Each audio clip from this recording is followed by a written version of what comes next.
Assalamualaikum warahmatullahi wabarakatuh. Halo guys, welcome back to our YouTube channel. Jadi, di kesempatan kali ini kita bakal jelasin apa aja sih kerajaan-kerajaan Islam yang ada di Pulau Jawa. Sebelumnya, silahkan pencet tombol like, subscribe, dan jangan lupa nyalain notifikasinya. Terima kasih. Kenalkan dulu anggota kelompok 3, yaitu Andi Raffi, absen 10, Anissa Tahda, absen 11, Avaldo Zidan, absen 12, dan yang terakhir Aulia Fahmi, absen 13. Oke, langsung aja kita lanjut ke videonya. Kesultanan Cirebon. Kesultanan Cirebon adalah sebuah kesultanan Islam ternama di Jawa Barat pada abad ke-15 dan 16 Masehi dan merupakan pangkalan penting dalam jalur perdagangan dan pelayaran antar pulau. Lokasinya di pantai utara Pulau Jawa yang merupakan perbatasan antara Jawa Tengah dan Jawa Barat, membuatnya menjadi pelabuhan dan jembatan antara kebudayaan Jawa dan Sunda, sehingga tercipta suatu kebudayaan yang khas, yaitu kebudayaan Cirebon, yang tidak didominasi kebudayaan Jawa maupun kebudayaan. Kesultanan Cirebon didirikan di dalam Agung Pangkuwati sebagai pusat pemerintahan negara Islam Kesultanan Cirebon. Letak dalam Agung Pangkuwati sekarang menjadi Keraton Kasepuhan Cirebon. Kesultanan Demak. Kesultanan Demak adalah kerajaan Islam pertama dan terbesar di pantai utara Jawa, Pasisir. Menurut tradisi Jawa, Demak sebelumnya merupakan kadipaten dari Kerajaan Majapahit. Kemudian muncul sebagai kekuatan baru, mewarisi legitimasi dari kebesaran Majapahit. Kerajaan ini tercatat menjadi pelopor penyebaran agama Islam di Pulau Jawa dan Indonesia pada umumnya. Walaupun tidak berumur panjang dan segera mengalami kemunduran karena terjadinya perebutan kekuasaan di antara kerabat kerajaan. Pada tahun 1560, kekuasaan Demak beralih ke Kerajaan Pajang yang didirikan oleh Jaka Tingkir atau Hadiwijaya. Salah satu peninggalan bersejarah Demak ialah Masjid Agung Demak, yang menurut tradisi didirikan oleh Wali Songo. Lokasi Keraton Demak yang pada masa itu berada di tepi laut, berada di Kampung Bintara. Saat ini telah menjadi bagian kota Demak di Jawa Tengah. Sebutan kerajaan pada periode ketika beribu kota di sana dikenal sebagai Demak Bintara. Pada masa Raja keempat, yaitu Sunan Prawoto, keraton dipindahkan ke Prawata, dan untuk periode ini kerajaan disebut Demak Prawata. Sepeninggalan Sunan Prawata, Arya Penangsa memerintah kesultanan yang sudah lemah ini dari Kadipaten Jipang. Kota Raja Demak dipindahkan ke Jipang, dan untuk periode ini dikenal dengan sebutan Demak Jipang.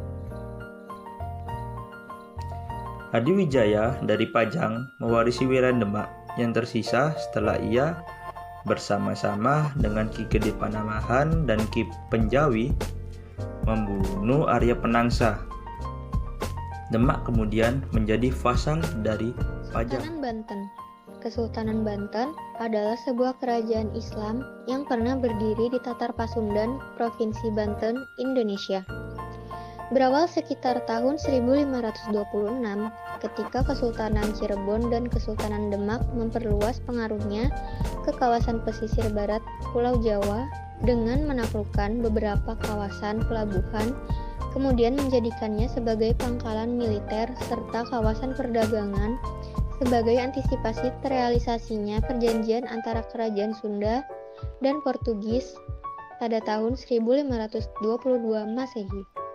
Maulana Hasanuddin, putra Sunan Gunung Jati, berperan dalam penaklukan tersebut.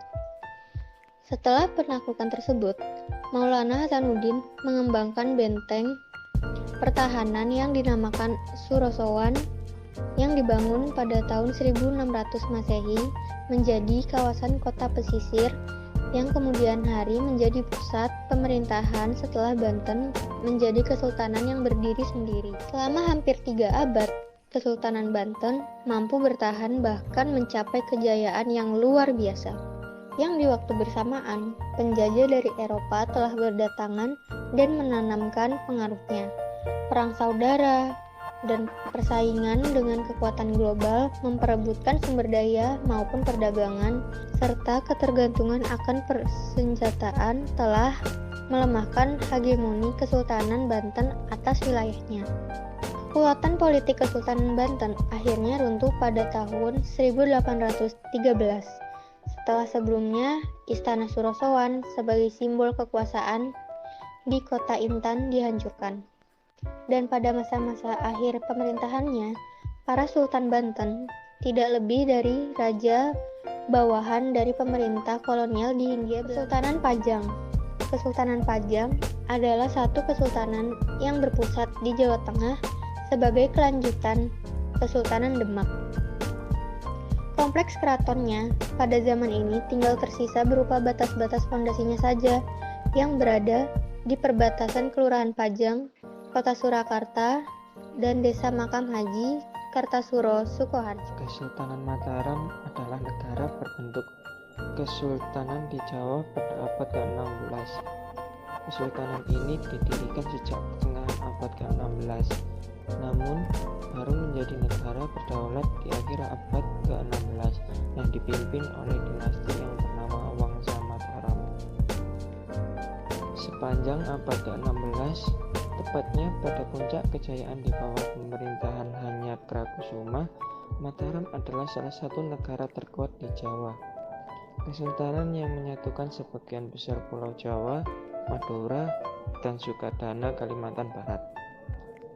Kesultanan ini terdiri dari wilayah Kutagara, Nagaragung, Manjagara, Pasisiran, dan sejumlah kerajaan vasal. Beberapa di antaranya dianeksasi ke dalam teritori kesultanan, sedangkan sisanya diberikan beragam tingkat otonomi. Kesultanan ini secara de facto merupakan negara merdeka yang menjalin hubungan perdagangan dengan kerajaan Belanda. Kedua pihak saling mengirim duta besar. Hanyakrokusuma di bawah kepemimpinannya tidak mengizinkan Serikat Dagang Hindia Timur atau VOC untuk mendirikan loji-loji dagang di pantai utara. Hal ini ditolak karena bila diizinkan, maka ekonomi di pantai utara akan dikuasai dan melemah. Penolakan ini membuat hubungan keduanya sejak saat itu merenggang. Pada masa akhir menjelang keruntuhannya terjadi Palian Nagari atau Perdana Negara. Kesultanan Mataram secara de facto dan de jure menjadi negara protektorat daripada Koninkrijk der Nederlanden dengan status Zelfbesturende Landschappen. Sebagai hasil dari perjanjian Giyanti membuahkan kesepakatan bahwa Kesultanan Mataram dibagi dalam dua kekuasaan, yaitu Nagari Kasunan Surakarta dan Nagari Kesultanan Ngayogyakarta. Perjanjian yang ditandatangani dan diratifikasi pada tanggal 13 Februari 1755 di Giyanti ini secara de jure menandai berakhirnya Nagari Kesultanan Mataram yang sepenuhnya independen. Kesultanan Ngayogyakarta Hadiningrat adalah negara dependen yang berbentuk kerajaan. Kedaulatan dan kekuasaan pemerintahan negara diatur dan dilaksanakan menurut perjanjian atau kontrak politik yang dibuat oleh negara induk kerajaan Belanda bersama-sama dengan negara dependen Kesultanan Ngayogyakarta. Kontrak politik terakhir antara negara induk dengan kesultanan adalah Perjanjian Politik 1940. Sebagai konsekuensi dari bentuk negara kesatuan yang dipilih oleh Republik Indonesia sebagai negara induk, maka pada tahun 1950 status negara dependen Kesultanan Ngayogyakarta Hadiningrat bersama-sama dengan Kadipaten Pakualaman diturunkan menjadi daerah istimewa setingkat provinsi dengan nama Daerah Istimewa Yogyakarta. Kasunanan Surakarta Hadiningrat adalah sebuah kerajaan di Jawa Tengah yang berdiri pada tahun 1755 sebagai sebagai hasil dari perjanjian Giyanti yang ditandatangani pada tanggal 13 Februari 1755. Perjanjian antara VOC dengan pihak-pihak yang bersengketa di Kesultanan Mataram, Sunan Pakubuwono III, dan Pangeran Mangkubumi tersebut membuahkan kesepakatan bahwa Kesultanan Mataram dibagi dalam dua wilayah kekuasaan, yaitu Surakarta dan Yogyakarta. Kasunanan Surakarta umumnya tidak dianggap sebagai pengganti Kesultanan Mataram, melainkan sebuah kerajaan tersendiri, walaupun rajanya masih keturunan Raja Mataram. Setiap Raja Kasunanan Surakarta bergelar Sunan, sedangkan Raja Kesultanan Yogyakarta bergelar Sultan. Jadi segitu dulu yang dapat kita sampaikan pada kesempatan kali ini.